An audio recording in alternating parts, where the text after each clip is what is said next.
आपको एक और खबर बता दूं, आपको याद होगा जनरल बाजवा के दौर में कुछ एक्स सर्विसमैन ने एहतजाज किया था, इस्लामाबाद प्रेस क्लब में प्रेस कॉन्फ्रेंस भी की थी, और उस प्रेस कॉन्फ्रेंस ना करने की वजह से, ना करने देने की वजह से उन्होंने बड़ा एहतजाज किया था।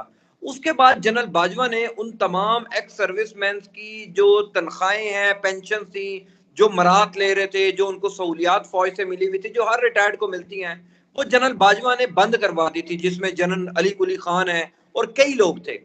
दिलचस्प बात यह है कि जब कमान संभाली उसके बाद अपना जो दूसरा ऑर्डर दिया उन्होंने, वो ऑर्डर यही था कि वो तमाम एक्स सर्विसमैन जिनकी मराद जनरल बाजवा ने बंद करवाई थी सिर्फ इस वजह से चूंकि वो एक्स सर्विसमैन इमरान खान की हिमायत कर रहे थे, वो जनरल आसिम मुनीर ने तमाम तर फैसले रिवर्ट करवाए। अब तमाम तर एक्स सर्विसमैन को तनख्वाह बंद हो गई, आदिल राजा साहब की भी।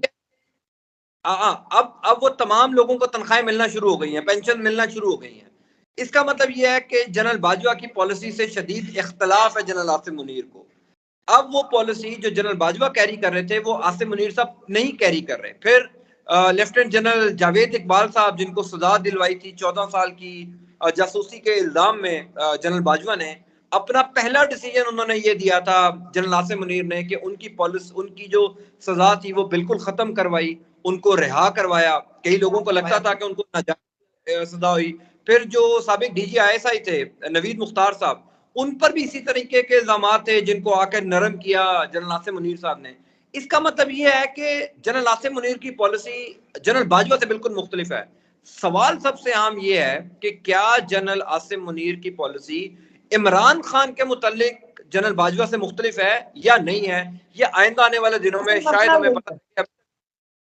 असल मसला भी यही है सर, असल मसला यही है इमरान खान से मुतालिक फौज की पॉलिसी क्या है। कई लोग कहते हैं, वजाद सईद खान जो बड़े जबरदस्त जर्नलिस्ट हैं न्यूयॉर्क में इन दिनों में, उन्होंने ये कहा था गुज़िश्ता 4-5 दिन पहले कि फौज के अंदर आज भी इमरान खान के नाम के आगे नो है। तो मैं अक्सर ये बात करता हूँ कि तो फरवरी के महीने में नवाज शरीफ के नाम के आगे भी था, शहबाज शरीफ के नाम के आगे भी था, और फिर 2 महीने बाद हमने देखा कि उसी एस्टेब्लिशमेंट ने शहबाज शरीफ को वजीर आजम बना दिया, नवाज शरीफ की पार्टी को हुकूमत दे दी। तो नो के आगे यस भी आ जाता है। इमरान खान कोशिश कर रहे हैं कि वो नो से यस बुक की तरफ सफर करें। और अब आपने देखा कि जनरल बाजवा के मुतालिक जिस किस्म की बातें की जा रही हैं, आपने हामिद मीर साहब का कॉलम पढ़ा होगा, जो हामिद मीर ने कॉलम लिखा है। बिल्कुल बिल्कुल बिल्कुल बिल्कुल सर, मेरा उसमें एक सवाल भी ले लें, आप बात करें कि हामिद मीर साहब ने एक कॉलम लिखा, अब वो या उनकी शरारत शाफात हकीकत थी, जो भी वो कहते हैं कि जी मैंने कश्मीर के ऊपर बात की तो मुझे बड़ी उसकी सख्त सजा दी गई। हालांकि आपको पता है, सबको पता है कि उनको सजा क्यों दी गई। वो उनका एक बयान था जो उन्होंने बड़ा एक जज्बाती होके दिया था। तो आप ये बताएं कि सर हामिद मीर साहब जो ये पूरा पिछले दिनों से सलीम साफी साहब के कॉलम्स में भी कुछ इस तरह की चीजें मिल रही थी, हामिद मीर साहब इस ग्रुप से जो ताल्लुक रखने वाले लोग हैं वो ऐसा ही बयानिया कुछ अपना रहे हैं कि जनरल बाजवा साहब और इमरान खान साहब जो है कश्मीर का उन्होंने सौदा कर लिया, इस तरह की कुछ चीजें हैं। तो आप क्या समझते हैं कि इसमें कोई सदाकत है या फिर ये कोई और साजिश है या एक नई जो है चीज शुरू हो गई है? देखें, इसमें मैं आपकी थोड़ी सी तस्दीक कर दूं, जो हामिद मीर ने कॉलम लिखा है ना, उसमें यह लिखा गया है कि जनरल बाजवा कश्मीर का सौदा करना चाहते थे, इसराइल को रिकॉग्नाइज करवाना चाहते थे, लेकिन इमरान खान रिलक्टेंट थे। इमरान खान को इस बात पर एतराज था। अब बिल्कुल बिल्कुल बिल्कुल थोड़ी सी मैं बैकग्राउंड आपको बताता हूँ। हामिद मीर साहब हो, सलीम साफी हो, या इस ग्रुप ने जो आजकल पिछले एक हफ्ते से एक मुहिम शुरू की हुई है, आप पाकिस्तान में सहाफत करते हैं, मैं यहाँ पर जर्नलिज्म करता हूँ, मुझे इस बात का बखूबी अंदाजा है। आप इस्लामाबाद में बैठे हैं कि हामिद मीर साहब और सलीम साफी अगर तवातुर से कोई कॉलम लिख रहे हैं तो वो लाइन उनको कहाँ से दी गई है। मैंने अभी आपको एक इशारा दिया था कि जनरल आसिम मुनीर ने जनरल बाजवा के आखिरी 7-8 महीनों के जो भी फैसले थे उनको नल एंड वाइट कर दिया, उनको उड़ा कर रख दिया। दिलचस्प बात क्या है, 29 नवंबर को जनरल आसिम मुनीर ने कमान संभाली, और कमान संभालने के बाद पहले 2 फैसले क्या किए। पहला फैसला था कि लेफ्टिनेंट जनरल जावेद इकबाल को जो सजा दी गई वो सजा गैर कानूनी थी, गैर आईनी थी, नहीं होनी चाहिए थी, फौरी तौर पर उनको अडयाला जेल से रिहा किया जाए।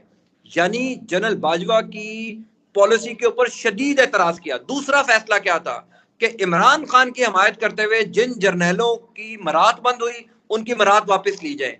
इसका मतलब ये है कि जनरल आसिम मुनीर और जनरल बाजवा दो मुख्तलिफ सिमतों में चल रहे हैं। फिर आपको एक और बात बता दूं, हामिद मीर साहब ने 24 चैनल पर नसीम जहरा के शो में कहा था कि 23 नवंबर की रात को जनरल बाजवा फैसला कर चुके थे कि मार्शल लॉ लगाना है। जनरल बाजवा किसी सूरत भी जनरल आसिम मुनीर को आर्मी चीफ नहीं लगाना चाहते थे। अब ये जो जनरल बाजवा के खिलाफ बाकायदा तौर पर एक कैंपेन आपको नजर आ रही है, उन सहाफियों के कलम से जो फौज के करीब समझे जाते हैं, इसका मतलब ये है कि वो लाइन उनको कहीं से दी गई है। और इसका जवाब तो अगर जनरल बाजवा खुद नहीं दे सकते, जाहिर है चूंकि वो अभी रिटायर हुए हैं, जो कि अगर उनको वो खुद आकर एक प्रेस कॉन्फ्रेंस नहीं कर सकते, तो आईएसपीआर को तो बयान देना है कि साबिक आर्मी चीफ हाल ही में रिटायर होने वाला, उसके ऊपर ये संगीन इल्जाम लग गया कि वो इसराइल को तस्लीम करवाना चाहते थे, इसराइल के साथ ताल्लुकात बनाना चाहते थे। और इसके यानी शायद कुछ और लोग भी हैं। लम्स में एक तकरीब हुई थी, जनरल बाजवा उस तकरीब में शरीक थे, मेहमान खसूसी थे। 6 घंटे तक स्टूडेंट्स ने सवाल किए थे। उस तकरीब के अंदर तकरीबन सैकड़ों की तादाद में स्टूडेंट्स मौजूद थे। वो स्टूडेंट्स गवाह हैं कि उस तकरीब में भी जनरल बाजवा ने इशारा दिया था कि हम इसराइल को तस्लीम करना चाहते हैं, लेकिन कुछ मौलवी हजरात, जिसमें उन्होंने मौलाना फजल रहमान का जिक्र किया था, और मौजूदा हुकूमत जो है वो आड़े आ जाती है। और उन्होंने बड़ी मिसालें दी थी, टर्की की मिसाल दी थी, उन्होंने सऊदी अरब की मिसाल दी थी कि ये तजारत कर रहे हैं, पैसे कमा रहे हैं, लेकिन हम जो हैं वो, चूंकि वो ऑफ द रिकॉर्ड मीटिंग थी इसलिए कोर्ट कहीं नहीं हो सकी। तो उस मीटिंग में भी जनरल बाजवा ने कहा था कि लोग, दुनिया बड़े फैसले करती है खुले दिल के साथ, हम जो है वो तंग दिली से फैसले करते हैं और इस वजह से हम बहुत पीछे हैं, दुनिया आगे चली गई। तो जनरल बाजवा के मुतालिक जो भी हालिया कैंपेन लॉन्च हुई है, और उसके पीछे मुझे तो कहीं ना कहीं से लगता है कि हामिद मीर साहब को भी कहीं लाइन मिली है। और वो लाइन हो सकता है कि इख्तलाफात भी आपको नजर आ गए, उनकी पॉलिसी से एतराज भी नजर आ गया नई क़यादत का। तो आइंदा आने वाले दिनों में पता लगेगा कि जनरल बाजवा कैसे रिएक्ट करते हैं। ये मुमकिन नहीं है कि जावेद चौधरी साहब कॉलम लिखें और भरपूर दिफा करें कमर जावेद बाजवा साहब का। बाजवा साहब को भी कोई नए ट्रिक्स जो हैं वो इस्तेमाल करने पड़ेंगे। बिल्कुल सर। और यहाँ पर आखिरी मेरा सवाल आपसे ये है कि ठीक है, जनरल बाजवा साहब तो रिटायर हो गए, उनके खिलाफ एक कैंपेन भी चली और चलनी भी चाहिए जिस तरह से आपने कहा। तो दूसरा ये कि हाजिर सर्विस जर्नल जो आसिफ गफूर साहब हैं, उनके हवाले से सलीम साफी साहब, हामिद मीर साहब तबातुर से कालम लिख रहे हैं। यानी सलीम साफी ने 2 कालम लिखे, तो उसके अंदर आसिफ गफूर साहब के ऊपर इल्जाम थे कि जी इन्होंने ही सियासत में मुदाखलत, जनरल बाजवा साहब को मजबूर किया, ये वो सारा कुछ। इसी तरह अपना हामिद मीर साहब ने भी ये कहा। तो इसके ऊपर भी कोई एक्शन होना चाहिए कि वो तो हाजिर सर्विस से चले, फैज अमीन तो चले गए, बाजवा साहब भी चले गए, मगर इसके पीछे आप क्या समझते हैं? क्या उनको भी आगे जाके अगर सीनियरिटी में कहीं नाम आता है या कोई बड़ी जिम्मेदारी से पहले ही जो है उनको खराब करने की कोशिश हो रही है उनके नाम को?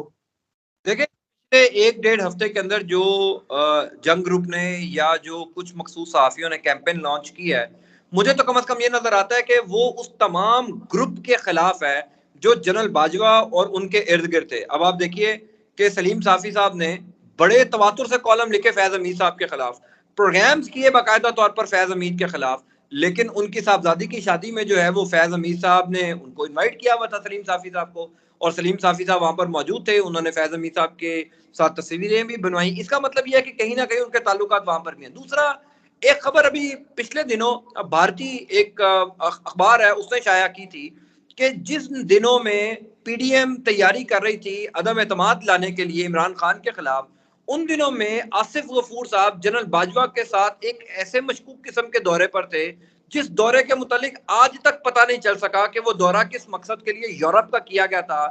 भारत का मीडिया ये कहता है कि जब जनरल बाजवा और जनरल आसिफ गफूर यूरोप गए हुए थे, उन्हीं दिनों में ये दोनों शख्सियात लंदन में नवाज शरीफ से भी मुलाकात कर रहे थे।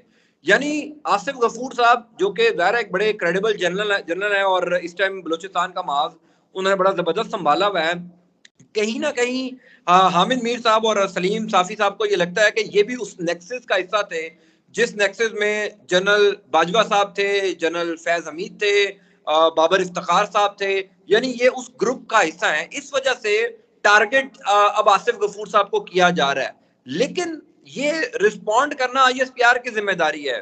हम इधर बहस करने से या बातचीत करने से बजाय बहुत बेहतर यह है कि आईएसपीआर जो है वो आकर रिस्पॉन्ड करे। अब इतलात तो ये भी हैं कि आसिम मुनीर साहब ने कदगन लगा दी है कि ये नहीं ISPR रिस्पॉन्ड करेगा, ISPR के इख्तियारात महदूद कर दिए हैं। ये जो ड्रामे शरामे आपको बनते हुए नजर आते थे अरबों करोड़ों रुपए के, ये भी पैसे बंद कर दिए आसिफ मुनीर साहब ने, बिल्कुल रीवैम्प कर दिया ISPR को। तो इस पर रिस्पॉन्ड कौन करेगा? आसिफ गफूर साहब तो ज़ाहिर हाजिर सर्विस है, रिस्पॉन्ड ना कर सकें, तो ISPR को इस पर जरूर बातचीत करनी चाहिए कि एक हाजिर सर्विस जर्नैल के ऊपर इस किस्म के इल्जाम लग रहे हैं। बिल्कुल सर, ISPR को करनी चाहिए। टाइम आपका ज्यादा ले लिया। आखिरी सवाल सर, आखिरी सवाल के कल जो लाहौर हाई कोर्ट में एक समाअत है, आप क्या समझते हैं कि कल फैसला हो जाएगा फिर, या ये ट्रक की बत्ती के पीछे जो है हम कौम लग जाएगी? देखिए, मुझे नहीं लगता कि कल भी कोई फैसला होगा। पहला तो ये है कि कई लोगों को इस बात पर भी एतराज है कि लाहौर हाई कोर्ट का जुरिसडिक्शन ये बनता ही नहीं है कि लाहौर हाई कोर्ट ये डिसाइड करे कि आप पंजाब असम्बली तहलील नहीं करेंगे तब तक हम आपको वजीर आला बना देते हैं तहरीक साहब को। तो इस बात पर एतराज है। कल जो भी होगा, बहरहाल मुझे ये लगता है कि पंजाब असम्बली अभी तहलील नहीं होगी, ना ही खैबर पख्तूनख्वा असम्बली तहलील होगी। दोनों को विन विन सिचुएशन मिलेगी और पुरानी तनख्वाह पर फिलहाल दोनों जमातों को काम करना पड़ेगा। सर, पुरानी तनख्वाह पे सारे काम करते रहेंगे। तो सर, आपके टाइम का बहुत बहुत शुक्रिया sir, thank you very much.